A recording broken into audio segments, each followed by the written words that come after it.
And the Hoosiers are there walking proud as they are in Georgia right now ahead of tomorrow night's Peach Bowl. This is them walking into Mercedes-Benz Stadium last night, getting a lay of the land. And we're going to check in and hear from the team actually in just a few minutes. They did some interviews ahead of the big game tomorrow night. Kind of checking things out, Yeah. right? So today we know thousands of fans are boarding special flights headed out to Atlanta rather, to the game from Indy. So we'll be checking in this morning. Pretty slow going right now. It looks like everything just moving as the IU symbol there greets passengers as they head out, and IU prepares for the Peach Bowl. Thanks so much for waking up with us here on 13 Sunrise. It is 6 o'clock. I'm Julia along with Jalea and Matt here this morning. We've got our team already set there at Mercedes-Benz Stadium in Atlanta for the big game. There's a Delta flight that should be taking off right now, sending some more fans down there to Atlanta. We're going to check in with Samantha Johnson, who has been live there this morning already.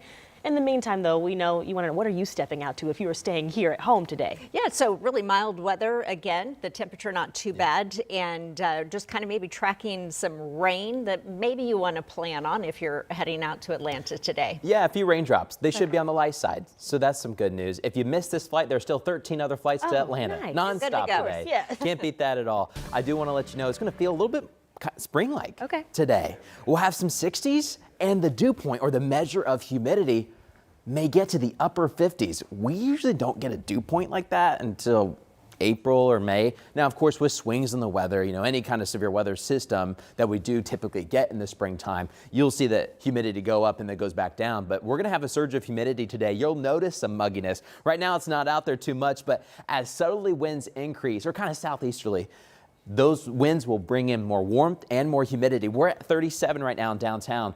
We started at a wind about 5 miles per hour about 3-4 hours ago. Now we're up to 13. We are gradually increasing that south wind that's going to warm us up. So 30s and a couple 40s. You'll find a few of them out there this morning. 37 though here in Indy and Carmel and Fishers and Zionsville. A little bit cooler in eastern Indiana. It's 34 in Newcastle, 39 in Greenwood, and a mix of 30s and some 40s. One of our warmest spots actually, Bloomington, sitting at 42 degrees. But clouds are increasing.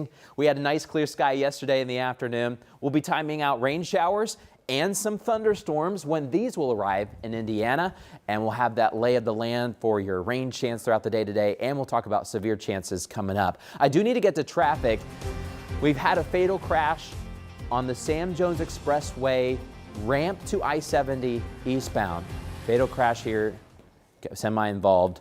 The entrance ramp is still closed. There's actually a couple more response vehicles that are behind this right now, but the ramp is closed right now. If you need to still hop on I-70 East, you'll have to stay on the Sam Jones Expressway, which eventually becomes Raymond Street. I-70 is flowing okay, but then you get to Raymond Street and there's a new crash now.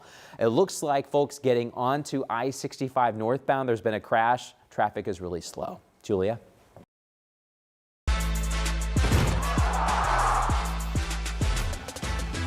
Well, now we're just a day away from the biggest game in IU program history so far, and the team arrived in Georgia last night. That's the football team, but we have team coverage this morning too. Anna Chalker is at the airport where there are plenty of fans getting ready to fly out to Atlanta for tomorrow's game. But first we're going to check in with Samantha Johnson at Mercedes-Benz Stadium, driving down a little earlier this week to get us ready for the game. How's it going out there, Sam? Good morning. Oh, good morning to you, ladies. From Mercedes-Benz Stadium, it feels like the calm before the storm. Things are quiet right now on the eve of the Chick-fil-A Peach Bowl. And you mentioned it, the Indiana Hoosiers, that football program, on the ground in Atlanta this morning. They got here last night. They came to the stadium to get everything checked in, to take in the surroundings of what will be tomorrow night's college football playoff semifinal game against Oregon. Now, we know typically Georgia is SEC country, right? But not this week. The Big Ten taking over Atlanta with both Indiana and Oregon, two teams that played each other just a few weeks ago. Back in October, the Hoosiers went out to Eugene, Oregon, and they beat the Ducks 30-20 on the road. So is that loss in Oregon for Oregon going to be fuel on the fire for the Ducks? Of course it will be. But is it also motivation for the Indiana Hoosiers? Absolutely. And we talked to some of the guys about that last night upon their arrival in the ATL. Take a listen. I know we've played this opponent before, completely different team, and I think we are too. So that's the way we're treating it. Completely new matchup. You try to work on tendencies, and at the end of the day, we're going to have 11 guys on the field. I just want to put those guys in a great position to be successful. So it's kind of a new game plan. All right, so Indiana sitting at 14-0 for the very first time, the most wins in a single season this program has ever seen. Could they make it 15-0 tomorrow night? We will see. Indiana, Oregon kickoff for 7:30 here at Mercedes-Benz Stadium. But ladies, there is so much more going on in the meantime. There are events today for the coaches, for the staff, and of course for the fans too. So we'll walk you through what's going on today here on the ground in Atlanta coming up at 6:30. And we'll talk a little weather too for everyone making the trip down. That is very important. We want to know the forecast, Sam. I see the wind blowing through your hair to start. And you look like a supermodel because of it, so don't worry about that wind. You look great. All right, we'll take a look at this. We are getting a big pick for the Peach Bowl thanks to Zoo Atlanta. All right, so Xander here, a 27-year-old Malayan sun bear, made his selection yesterday. So this comes as he is all in for, the Hoosiers. That is right. So we'll find out, of course, tomorrow night. Very smart bear. He is very smart. Yeah. All right, so a lot of fans heading down to Atlanta today. We've talked about how many of those flights are heading down there. Yeah, so you can find them at the airport, as some early morning flights will be full of Hoosiers this morning. Our Anna Chalker is continuing our coverage here this morning from the airport, and we know one flight just took off. It did, ladies. Good morning. A Delta 6 o'clock flight, so safe travels to all of them. We have another one at 7 o'clock coming up here soon, so they're coming to check in. But I'll tell you, at the Delta line, there's literally no one. That's nice, though. We like to see that. But they are going to be welcomed by the IU balloons. Right now, we're getting ready. We're so excited. We're in the spirit. We have more fans coming in, especially for those later morning flights. I understand not wanting to make a 6 o'clock flight. I get that completely. But these fans, they are ready to go. They're in their merch. They are repping IU, the Hoosiers right now. It's an exciting moment for all of them. It's been a little bit of a mixed bag. Some that went to the Rose Bowl, some that didn't. But they say, you know, no matter if they were there or not, really just this whole ride has been historic for them. It's a surreal feeling, and they're so excited just to be a part of this and head down to Atlanta right now. So take a listen. So having gone to all these games over the years and the tailgates, and two daughters having attended IU as well as myself, you know, it's amazing to be sitting in the stands and to, you know, be excited about trying to grab tickets to Miami before we get there. So anyway, it's been a lot of fun, and it's fun to do it together. So we're not going to call that ticket purchase jinxing themselves. We're calling that good luck as we head into this game here. So they're all telling us, you know, how excited they are to be a part of this moment here, and that it's become a family affair for so many generations of Hoosiers waiting for this moment here.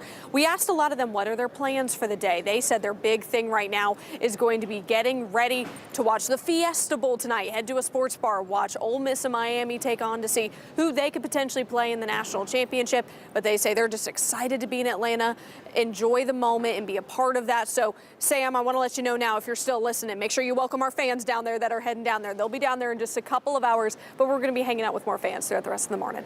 And much like Sam, they will probably want to get a nap if they caught that 6 a.m. flight, but I'm sure they're really excited. We'll check back with you in just a few minutes. Thank you, Anna. All right, and our Dom and Eli, they're also already in Atlanta and leading our coverage. Yeah, we'll have more live coverage before the game, during, and then after the big win Friday night. Let's claim it already. Also later this morning, IU coach Kurt Cignetti and Oregon coach Dan Lanning are holding a joint press conference. You can stream it live at 9:30 on WTHR+. And then later this evening, Dom and Eli will also have live Peach Bowl coverage, a special preview from Atlanta. And you can watch that beginning at 6:30. Also on our free streaming app, WTHR+. You can download the app on your Fire Stick, Apple TV, or Roku.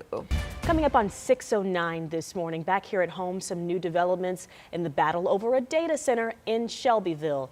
After a marathon meeting, really, the City Planning Commission that has voted against allowing the data center now to move forward. Our Marina Silva is in studio after looking over all of that in the meeting last night, and reaction from residents. Good morning.